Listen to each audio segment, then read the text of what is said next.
হবিগঞ্জের অফিসে যেহেতু চাকরি করে আমার বানিয়া সুঙের দুলাভাই, তাইলে এইবার আর আমার চাকরি না হইয়া যায় কই। চাকরি প্রার্থী যেহেতু আমার বউয়ের আফন ভাই, তাইলে তো অন্যান্য প্রার্থীর সিস্টেম কইরা বাতিল হইরা দেওয়া লাগবই।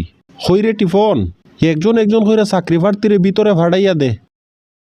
আপনার আজকের চাকরির বাইবার প্রথম প্রশ্ন, বলেন তো বাংলাদেশের স্বাধীনতা সংগ্রাম কত সালে অনুষ্ঠিত হইছিল আর কত মানুষের জীবনের বিনিময়ে আমরা স্বাধীনতা অর্জন করছি?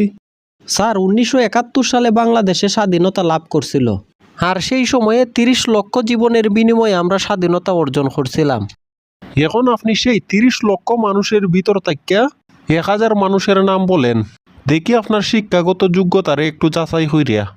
হ্যাঁ, এইটা আবার কেমন প্রশ্ন স্যার? এতজন মানুষের নাম আমি কেমনে কইমু? আমি তো এই বিষয়ে কোনো পড়ালেখা কইরা আইছি না।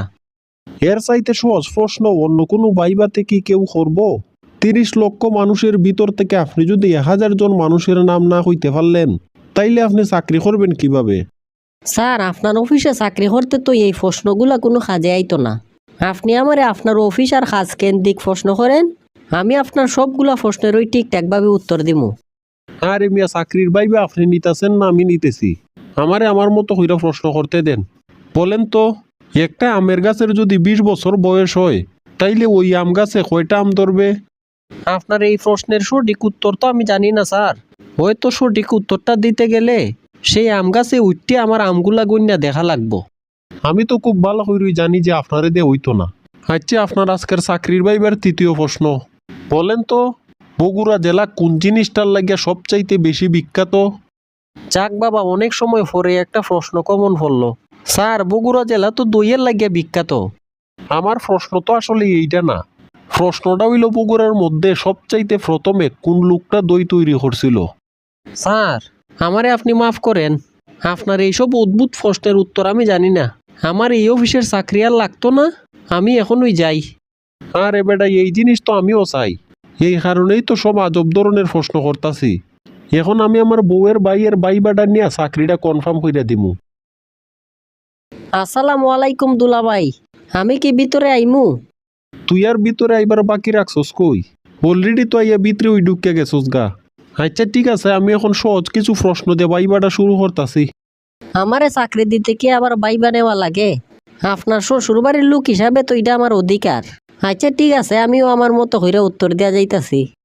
আজকে তোর চাকরির বাইবার প্রথম প্রশ্ন, বলতো 1971 সালে 30 লক্ষ মানুষের জীবনের বিনিময়ে যে বাংলাদেশের স্বাধীনতা অর্জন করছিল, ওই 30 লক্ষ মানুষের মধ্য থেকে 5 জন মানুষের নাম হো।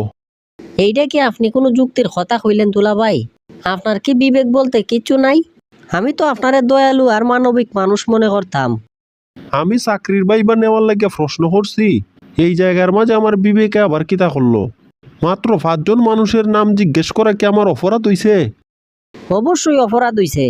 এত লক্ষ লক্ষ মানুষের মধ্য থেকে আমি যদি খালি 5 জন মানুষের নাম হই, তাইলে কি অন্যান্য মানুষগুলার মনের মধ্যে কষ্ট লাগতো না?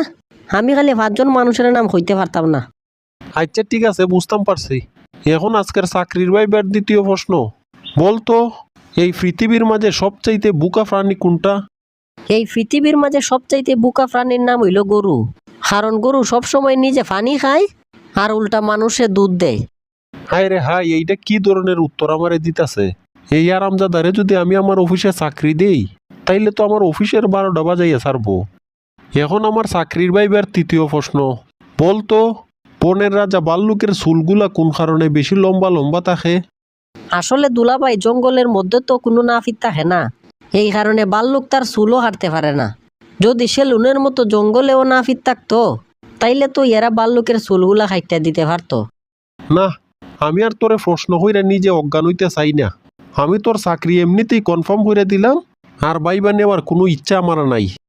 যাক, আপনার মতো বানিয়া চুঙের একটা দুলাভাই থাকাতে খুব সহজেই আমি আমার চাকরিটা পাইয়া লাইলাম। জায়গা মতো এইরকম একটা দুলাভাই থাকলেও অনেক কাজে দেয়।